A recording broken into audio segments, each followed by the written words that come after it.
Your inability to sit still is why you cannot hear God speak.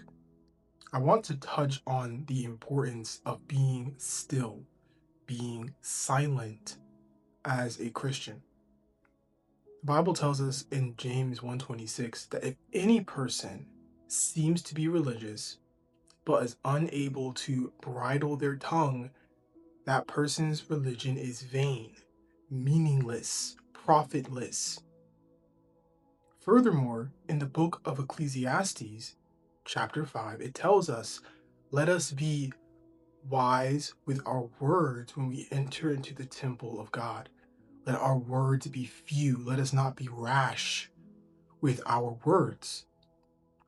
Furthermore, in the book of Matthew, Jesus literally tells us do not use vain repetitions and many words, which is what the heathen do, because that's not a way to make your prayers heard, which is what a lot of people think. Okay, I'm going to pray for 4 hours straight. I'm going to be fair, complain about my problems for 4 hours straight, and God's going to hear me because I've been praying for 4 hours. And Jesus is saying, no.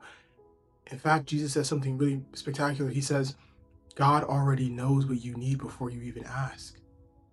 So why are you spending all of this time babbling, complaining? Okay, because I'm going to be very transparent. Okay, there are individuals who are complaining to God. They're not making supplication, which is something that I may have to make a separate video on. They're just complaining for an hour or two. That's not an effective way to pray. And I'm going to be honest with you as well. The same motive that drives people to doom scroll, to watch movies and TV shows out of boredom, to talk endlessly without an aim or without a purpose, that is oftentimes the same motive, which is an inability to sit still, that is driving people to complain to God for 4 hours instead of actually doing something. Okay, read the book of Proverbs, read the book of Ecclesiastes, which for the record were both written by Solomon, the wisest man to ever live. And he is letting us know the importance of being still. Be silent. Okay, things happen when you actually are doing things, not when you're merely speaking and talking and complaining. Okay? It's very important to learn how to be still before God, to literally just sit still. In fact, I love to use Psalm 4, verse 4. Okay? Be still and sin not. Sit upon your bed and commune with your heart. There's nothing wrong with sitting still in the presence of God. You don't need to always feel that the proper response to the woes of this life is to complain to God for 4 hours straight. Sometimes what you need to do is actually just be still, be silent, okay? Because God will often meet us in that still, small voice that requires a peace that is only attained in a stillness with God, not complaining, not babbling, not going on and on. Okay, the Bible literally tells us that a fool is known by the multitude of their words. Furthermore, the Bible tells us that if there is a man who is hasty to speak, there is more hope for a fool than for that man. Okay, now something I want to address as well is the line that must be drawn between being silent and being passive. Because the Bible tells us to expose the fruitless deeds of darkness. It also tells us that we are not to have communion or to be unequally yoked with unbelievers, or what relationship does light have with darkness? And so, what you don't want to do is erroneously conclude that being silent means going along to get along. For even Jesus said, think not that I come to bring peace, but a sword. You have to be ruthless with darkness. You have to be ruthless with the enemy. Our weapons are not carnal, but I'm not going to give place unto the enemy. Okay, so learn how to be still, learn how to operate out of self control. Because I really want to hone in on James 1:26.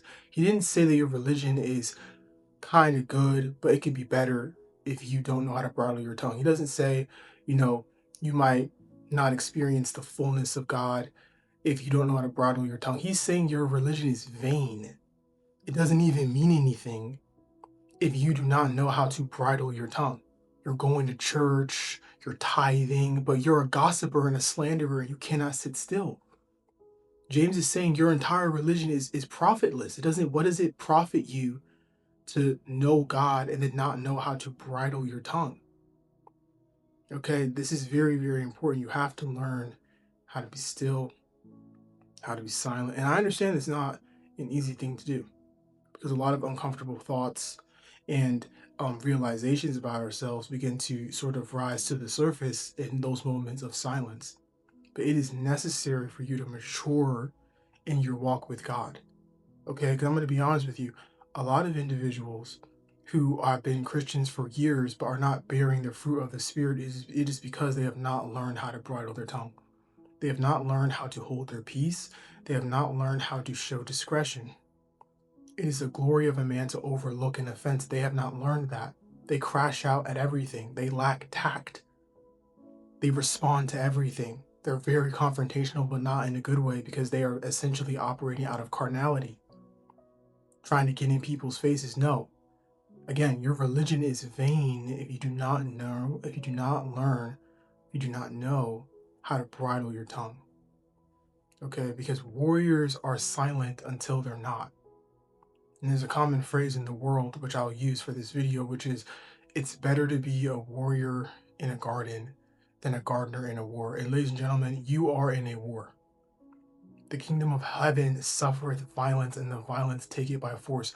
Whether or not you want to acknowledge it or not, you are in a war. And it is much better to be a warrior that even is in living in the rest of God.